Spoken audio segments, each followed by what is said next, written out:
nation prepares to celebrate Martin Luther King Jr. Day, the heat turns up for Nebraska State School Board member over a deeply controversial blog post. Good evening, I'm Jeremy Maskell. I'm Melissa Fry. Governor Pete Ricketts today renewed his call for Pat McPherson to resign, but the newly elected board member says he will not. Now, some lawmakers are also considering taking action. KETV News Watch 7's Andrew Ozaki has the details in the big story at 10. Friday, Governor Pete Ricketts joined the Harmony during the state celebration honoring slain civil rights leader Dr. Martin Luther King Jr.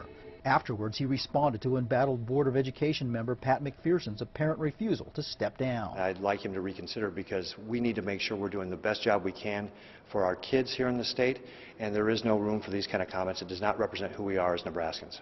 Thursday, the governor called for McPherson to resign over this blog post, which referred to President Barack Obama as a half-breed. McPherson told KETV News Watch 7's Melissa Fry he didn't write it. Quote, other people have access to the objective conservative blog. He disavowed the post and apologized for not being more attentive to what others posted.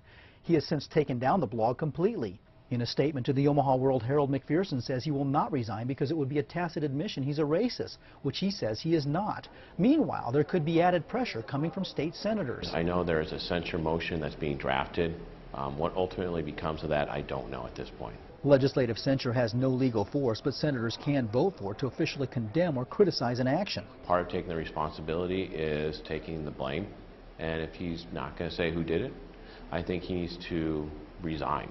This isn't the first time a Republican governor has called for McPherson, also a Republican, to resign from an office.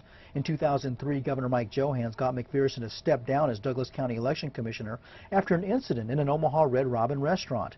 McPherson was acquitted of the misdemeanor charge, but says it cost him financially to regain his reputation, something some in the minority community say will continue to be in question. As long as he's on the board, no matter what they do, it will draw more scrutiny, more observation based on his past behaviors, based on the blog. In Lincoln, Andrew Ozaki, KETV News Watch 7. McPherson did not return our repeated attempts to contact him for comment.